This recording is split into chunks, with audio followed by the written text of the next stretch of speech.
नमस्कार and welcome you all at Indo पाठशाला। और आज का हमारा टॉपिक है मिनिस्ट्री करंट अफेयर्स। देखेंगे किस किस मिनिस्ट्री में कौन कौन से हमारे जो मिनिस्टर हैं वो लगे हुए हैं, काम कर रहे हैं। चलिए शुरू करते हैं हमारा वीडियो। सबसे पहले, सुरक्षित रहें ऑनलाइन अभियान किस मंत्रालय द्वारा शुरू किया गया है?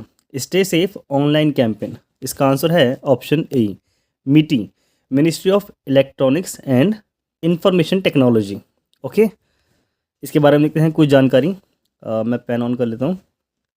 इसको लॉन्च किया है अश्विनी वैष्णव जी ने। इसका ये फुल फॉर्म यहाँ पे लिखी हुई है, ministry of electronics and information technology. इसका जो ऑब्जेक्टिव है इसका है कि अवेयरनेस फैलानी है लोगों के अंदर, जो हमारे सिटीजन हैं उनके अंदर, to stay safe in the online world due to the wide spread of social media platforms and rapid adoption of digital payments. Okay, समझ गए ना कि मतलब किसी भी डिजिटल पेमेंट को करते समय किस तरह की सावधानियां बरतनी है, उसी के लिए रेज़ करना है, अवेयरनेस फैलानी है लोगों के अंदर। मेन ऑब्जेक्टिव यही है इसका। और इंडिया सेमीकंडक्टर मिशन है हमारे, मतलब इंडिया सेमीकंडक्टर मिशन आता है हमारा मीटी के अंतर्गत। ओके, नेक्स्ट है, किस मंत्रालय ने दान ए पेंशन पोर्टल लॉन्च किया? The answer is option B, labour ministry ने शुरू किया है। कौन सा? Donate a pension portal. इसके बारे में कुछ जानकारी, जैसे इसको PMSYM ये इनिशिएट है प्रधानमंत्री श्रम योगी मानधन योजना का, जो अलाउ करता है लोगों को to donate premium contribution of their immediate support staff. Okay, these people में इंक्लूड योर डोमेस्टिक वर्कर्स, मतलब इसमें आपके जो शामिल हैं डोमेस्टिक वर्कर्स हैं, ड्राइवर्स हैं, हेल्पर्स हैं, केयर गिवर्स हैं, यही सारे इसमें मेनली शामिल हैं।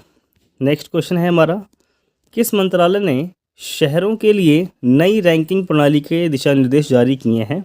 The answer is option D, MOHUA, sorry, यानी कि ministry of housing and urban affairs इसकी फुल फॉर्म है।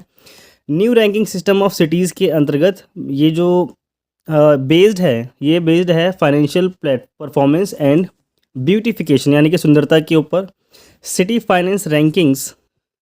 इसका जो एम है मैं पेन ऑन कर लेता हूँ। इसका जो एम है वो है इवेल्युएट करना, रिकॉग्नाइज करना और रिवॉर्ड देना अर्बन लोकल बॉडीज़ को, ठीक है, जो बेस है 15 इंडिकेटर्स पर। इसके साथ ही 3 फाइनेंशियल पैरामीटर्स भी हैं इसके। वो कौन कौन से हैं? पहला है रिसोर्स मोबिलाइजेशन, इसके अलावा expenditure performance, fiscal governance system. ठीक है, ये 3 तो इसके क्या हो गए, फाइनेंशियल पैरामीटर्स हो गए। और इसके अलावा 15 इंडिकेटर्स हैं, वो याद करने की ज़रूरत नहीं है। इंडिकेटर सिर्फ 15 इंडिकेटर हैं इसके, ये पता होना चाहिए। इसके साथ साथ जो हमारा है द सिटी ब्यूटी कंपटीशन, यानी कि शहरों की खूबसूरती के लिए जो कंपटीशन है, इसका एम है to encourage and recognise efforts taken by ULB, यानी कि urban local bodies, to transform cities and wards. Wards मतलब होते हैं कुछ स्पेशल एरियाज़। किस मंत्रालय ने वार्षिक रिपोर्ट भारत में सड़क दुर्घटना रिपोर्ट 2021 प्रकाशित की? The answer is option A, transport ministry ही ऐसी ये रिपोर्ट जारी करती है।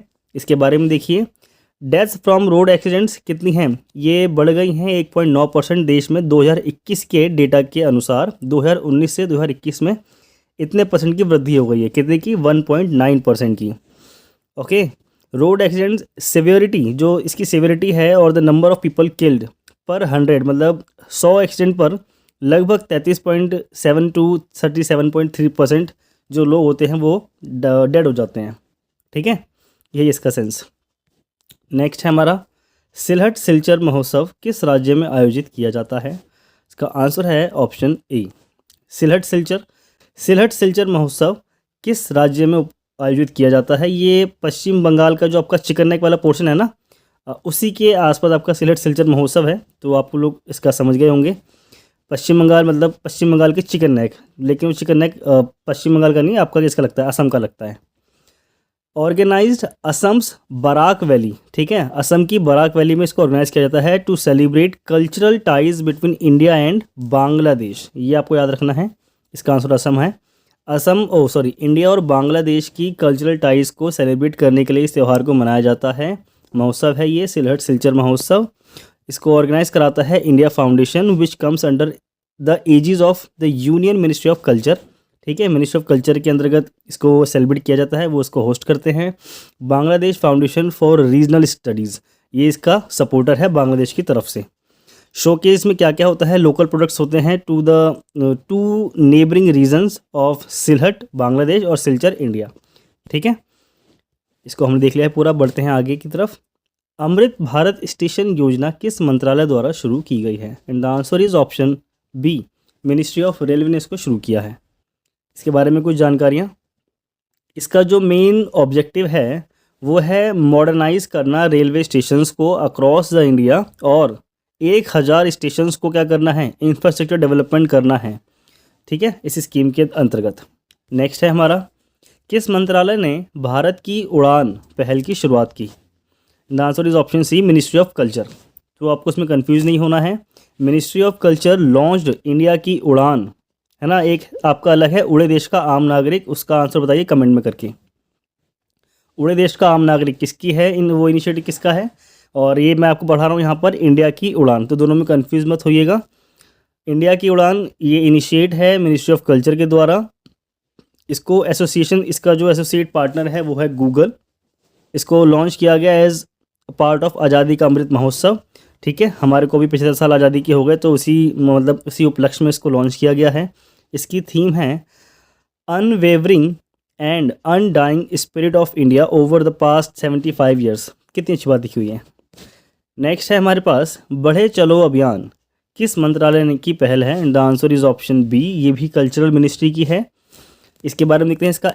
इसका जो ऑब्जेक्टिव है, इसका जो एम है वो यही है कि जो भारत में युवा है ना, उसके अंदर किस तरह से देशभक्ति को मतलब जगाया जाए, है ना, और वो आगे आगे देश के लिए काम करे। और इसको भी हमारे यही आज़ादी के अमृत महोत्सव के दौरान ही लॉन्च किया गया है। नेक्स्ट है हमारे पास, अमृत समागम 2 दिवसीय सम्मेलन निम्नलिखित में से किसके द्वारा शुरू किया गया है? And the answer is option ए, अमित शाह ने इसको लॉन्च किया है। इसके बारे में देखिए, इसको होस्ट कर रहा है ministry of culture. Again conference goal क्या थे हमारे, टू डिस्कस प्रोग्रेस आज़ादी का Amrit Mahotsav. Again in the conference उत्सव पोर्टल वेबसाइट है, ये एक उत्सव पोर्टल, इसको लॉन्च किया है जी किशन रेड्डी ने। तो आपको इसमें 2 ही चीज़ें याद रखनी है कि अमृत समागम किसने शुरू किया, मिनिस्ट्री ऑफ कल्चर ने किया। अमित शाह ने इसको लॉन्च किया है, आज़ादी के अमृत महोत्सव के उपलक्ष्य में इसको लॉन्च किया गया था। ठीक है, और इसका जो कॉन्फ्रेंस का जो गोल है वो है प्रोग्रेस के ऊपर डिस्कशन करना कि किस तरह से हम अपनी प्रोग्रेस को आगे लेकर के जाएं। इसके साथ साथ एक वेबसाइट लॉन्च की गई है जिसका नाम है उत्सव पोर्टल। तो आपसे ये अभी जो जीडी का एग्ज़ाम होने वाला है उसमें पूछा जा सकता है ऐसे कि उत्सव पोर्टल किससे संबंधित है। तो एक वेबसाइट है जिसको मिनिस्ट्री ऑफ कल्चर ने लॉन्च किया है, जो बताती है कि इसके बारे में, अमृत समागम के बारे में। और ये 2 दिवसीय सम्मेलन है, ये भी फैक्टर को याद रखना है कि ये 2 दिवसीय सम्मेलन था, मतलब 2 दिन चला था। और उत्सव पोर्टल को लॉन्च किया था जी किशन रेड्डी ने। नेक्स्ट है हमारे पास, Madhavpur Mela is organised in which state? The answer is option D, Gujarat. इसके बारे में देखिए, ये है अ 5 डे कल्चर फेयर। ठीक है, ये 5 दिन तक मनाया जाने वाला कल्चर फेयर है, मेला है जो 5 दिन चलता है। Held in Madhavpur, the coastal village located 60 kilometre south of Porbandar. ठीक है, पोरबंदर। फॉर्मर प्रेसिडेंट रामनाथ कोविंद ने इसको इनॉग्रेट किया था। इसके अलावा फेस्टिवल सेलिब्रेट्स, इसमें जो फेस्टिवल में हम सेलिब्रेट करते हैं या जो ये लोग सेलिब्रेट करते हैं माधवपुर मेला के अंदर, the marriage of lord Krishna and Rukmini. ठीक है, भगवान श्री कृष्ण और उनकी धर्मपत्नी रुक्मणी जी के विवाह के ऊपर मेले के अंदर आयोजन किए जाते हैं। नेक्स्ट है हमारे पास, बिजली मंत्रालय ने पूर्व चेतावनी प्रणाली के लिए निम्नलिखित में से किसके साथ समझौता ज्ञापन पर हस्ताक्षर किए हैं? And the answer is option B, okay, DRDO के साथ चेतावनी प्रणाली है। बस आपको यही याद रखना है कि किस तरह से एक अर्ली वार्निंग सिस्टम है जिसको डीआरडीओ ने सपोर्ट करके हमारी जो पावर मिनिस्ट्री है उसको हेल्प की है। इसके बारे में पढ़ते हैं, क्या है ये, मैं पेन ऑन कर लेता हूँ। देखिए, जो इसका ऑब्जेक्टिव है, ये एक अर्ली वार्निंग सिस्टम जैसे कि हमने पढ़ा अभी, और किसके लिए है, फॉर वल्नरेबल हाइड्रो प्रोजेक्ट्स। ठीक है, ऐसे हाइड्रो प्रोजेक्ट्स मतलब जहाँ हम पानी से बिजली बनाते हैं साइंटिस्ट, और वो सुभेद्य हैं। सुभेद्य मतलब उनको कोई संकट हो सकता है या उनको कोई परेशानी हो सकती है किसी आपदा से, या फिर हमारे पड़ोसी जो नेबर्स हैं उनकी वजह से। इसके साथ साथ पावर स्टेशन जो हैं उनको कोई नुकसान हो सकता है, कहाँ के, हिली रीजन्स के। ठीक है, हिली रीजन्स के, क्योंकि वहाँ पे तो आप लोग देखते हो ना, पहाड़ पे टावर यहाँ लगा दिया, फिर मतलब ये पहाड़ यहाँ लगा दिया, फिर एक पहाड़ यहाँ है, फिर इसके ऊपर एक टावर लगा हुआ है। तो इनके बीच में जो कनेक्शन है, ये तार ऊपर से जा रहे हैं, इनका कोई टूटे ना, बीच में कोई दिक्कत ना हो जाए, पहाड़ में यहाँ से ज़रा सा भूस्खलन हो गया, तो उस तरह के लिए अर्ली वार्निंग सिस्टम है कि यहाँ पे भूस्खलन होने वाला है या फिर ऐसी कोई समस्या है, तो उससे पहले चेतावनी मिल जाएगी, है ना।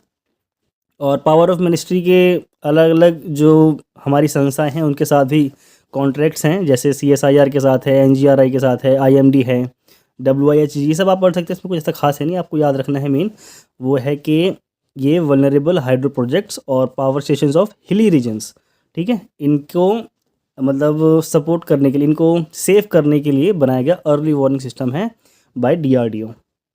नेक्स्ट है हमारे पास मातृभाषा सर्वेक्षण परियोजना के संचालन के लिए कौन सा मंत्रालय जिम्मेदार है? And the answer is option D, ministry of home affairs. इसके बारे में देखते हैं कुछ जानकारी। देखिए, 2011 के बाद से 2018 में जो भाषाई जनगणना हुई ना, उसके हिसाब से पूरे भारत में 19,500 से ज़्यादा स्पोकन लैंग्वेजेस हैं, ठीक है। इसके हिसाब से देखें तो 43.6% ऑफ द पॉपुलेशन यानी कि 52.8 करोड़ लोग, यानी मतलब पीपल जो हैं देश के, उन्होंने डिक्लेयर किया है हिंदी को उनकी मदर टंग। और इसके बाद जो बंगाली है वो second highest spoken mother tongue है इंडिया के अंदर। समझ गए? चलिए देखते हैं नेक्स्ट। केंद्रीय गृह मंत्रालय ने हाल ही में किस राज्य में धार्मिक अल्पसंख्यकों को नागरिकता देने के आदेश को अधिसूचित किया है? ये इंपॉर्टेंट क्वेश्चन है। इसका आंसर है ऑप्शन बी, गुजरात के अंतर्गत धार्मिक अल्पसंख्यकों को नागरिकता देने की बात कही है केंद्रीय गृह मंत्रालय ने। इसके बारे में देखते हैं। जैसा कि आपने देखा, हमारा सिटीजन जो नागरिकता संशोधन अधिनियम है उसके हिसाब से हमारे पड़ोसी देशों में से हिंदू, सिख, बुद्धिस्ट, जैन, पारसीज और क्रिश्चियंस को भारत में नागरिकता देने की बात कही गई थी। कहाँ कहाँ से? अफ़गानिस्तान से, बांग्लादेश से और पाकिस्तान से। Living in Anand and Mehsana district in Gujarat. इसके अलावा एम्पावर्स डिस्ट्रिक्ट कलेक्टर जो हैं वहाँ के, टू ग्रांट सिटीजन अंडर, मतलब वहाँ के जो डिस्ट्रिक्ट कलेक्टर हैं वो उनको ये परमिशन देंगे, वो उन्हीं वही लोग होंगे जो उनको परमिट करेंगे कि आप यहाँ पे आके रह सकते हैं। उनके कागज़ों की देख रेख करना यही करेंगे। नेक्स्ट है हमारे पास 2 दिवसीय चिंतन शिविर किस राज्य में आयोजित किया गया? चिंतन शिविर, ओके। आंसर है ऑप्शन ए, हरियाणा। इसके बारे में पढ़ते हैं क्या है। इसके बारे में देखिए, मैं पेन ऑन कर लेता हूँ। देखिए, ये जो 2 दिन का चिंतन शिविर है ना, इसको लॉन्च किया गया है, शुरू किया गया है होम मिनिस्टर्स के लिए, और ये शुरू हुआ है हमारा हरियाणा में। ये सच में इंपॉर्टेंट है, याद रखिएगा। इसको चेयर कर रहे थे हमारे अमित शाह, होम मिनिस्टर जी। इसके अलावा ऑर्गेनाइज्ड किया गया था विज़न 47 और पंचप्रण के लिए, यानी कि 15 अगस्त 1900 कह रहा हूँ, 15 अगस्त 2022 को प्रधानमंत्री ने 2047 तक भारत को डेवलप्ड नेशन बनाने की बात कही है और उसके लिए 5 प्रण अपनाने की बात कही है। तो वही इसका ऑब्जेक्टिव था कि किस तरह से 2047 के रोड मैप को तैयार किया जाए ताकि हम इस गोल को अचीव कर पाएँ। इसके जो फोकस पॉइंट थे वो कौन कौन से थे? Modernise of police forces, management of cyber crime. इसके अलावा देख सकते हैं use of information technology IT in criminal justice system, land border management, coastal security, women safety, drug trafficking ETC, ठीक है। मतलब इसके अलावा देख सकते हैं इसकी मतलब मेन टॉपिक थे इसके अंदर। और जो हमारे PM नरेंद्र मोदी हैं उन्होंने भी एक आइडिया दिया था, वो कौन सा था? 1 नेशन 1 पुलिस यूनिफॉर्म, ठीक है, to promote single uniform for all police in India. ये इंपॉर्टेंट फैक्ट है, सच में आप इसको याद रखिएगा कि 1 नेशन 1 पुलिस यूनिफॉर्म को जो आइडिया है वो कहाँ से शुरू हुआ था? हमारा हरियाणा से। किसके दौरान हुआ था? 1-2 दिन का चिंतन शिविर लगाया गया था होम मिनिस्टर्स के लिए, ठीक है। Union home minister Amit Shah इसको हेड कर रहे थे और इसका जो ऑब्जेक्टिव था वो था 2047 तक हम किस तरह से एक डेवलप्ड नेशन बन पाएंगे। ओके, बढ़ते हैं आगे की तरफ। राष्ट्रीय धातु शोधन पुरस्कार किस मंत्रालय द्वारा स्थापित किया गया है? And the answer is option A, ministry of steel ने इसको किया है। Hosted by ministry of steel, ठीक है, इसको होस्ट कर रहे थे ministry of steel. Ramchandra Prasad Singh इनका नाम है। गिवन इन द कैटेगरीज, मतलब कैटेगरीज में अवार्ड कौन कौन से मिलते हैं, जैसे किस किस कैटेगरी में मिलता है ये हमारे को? नेशनल मेटलर्जिस्ट अवार्ड, इसके अलावा life time achievement award, young metallurgist metal science award and award for R&D in iron and steel sector. इसका एम था टू रिकॉग्नाइज आउटस्टैंडिंग कंट्रीब्यूशन, मतलब इन्होंने किस तरह से अपना योगदान दिया है देश की समृद्धता को बढ़ाने में, उसी के लिए इसको अवार्ड मिला था। मिनिस्ट्री ऑफ स्टील द्वारा दिया गया था राष्ट्रीय धातु शोधन पुरस्कार, नेशनल मेटलर्जिस्ट अवार्ड। नेक्स्ट है, किस मंत्रालय ने CAPF के लिए, सेंट्रल आर्म्ड पुलिस फोर्स के लिए आधुनिकीकरण योजना 4, ठीक है, प्लान 4 को मंजूरी दी है? आंसर है option A, ministry of home affairs. Scheme will run, इसको रन किया जाएगा 1 फरवरी 2022 से 31 मार्च 2026 तक, विद टोटल फाइनेंशियल आउटले कितना दिया गया है इसके लिए? 1523 करोड़ रुपए लॉन्च किए गए हैं, मतलब जारी किए गए हैं। Implemented by ministry of home affairs MHA। इसके अलावा है आपका CAPF विल बी इक्विप्ड, किस किस से इसको इक्विप किया जाएगा? The modern state of the art equipment, weapons as per operational requirements. 7 organisation under CAPF कौन कौन सी आती हैं? CRPF है, BSF है, ITBP, CISF, NSG, SSB और SPG। ये लास्ट वाली लाइन बहुत इंपॉर्टेंट है, इसको आप देख सकते हैं और इसको रटी लेना अच्छे से। जो आर्म फोर्सेज की तैयारी करने वाले स्टूडेंट्स हैं वो कर लें प्लीज़। नेक्स्ट है, राष्ट्रीय ऊर्जा संरक्षण पुरस्कार, राष्ट्रीय ऊर्जा दक्षता नवाचार पुरस्कार और राष्ट्रीय चित्रकला प्रतियोगिता पुरस्कार किसने प्रदान किया? इसका आंसर है ऑप्शन ए, हमारे राष्ट्रपति साहब। राष्ट्रपति जो साहब, मैं बिल्कुल जेंडर इक्वल हूँ, हमारी जो मैम साहब हैं द्रौपदी मुर्मू जी, उन्होंने इसको लॉन्च किया है, दिया है, लोगों को प्रदान किया है on the occasion of national energy conservation day, जो मनाया जाता है 14 दिसंबर को। ओके, इसके अलावा यहाँ देख सकते हैं हम कुछ जानकारियाँ, अच्छे अच्छे फैक्ट लिखे हुए हैं। National energy conservation award launch करता है ब्यूरो ऑफ एनर्जी एफिशिएंसी यानी कि BEE, which comes under ministry of power. Got it. Next है, award in transport and railway category, ये मिला है साउथ सेंट्रल रेलवे को। इसके अलावा बिल्डिंग कैटेगरी मिला है हमारे को Ajmer workshop of north western railway, ठीक है, ये इसका नाम है पूरा।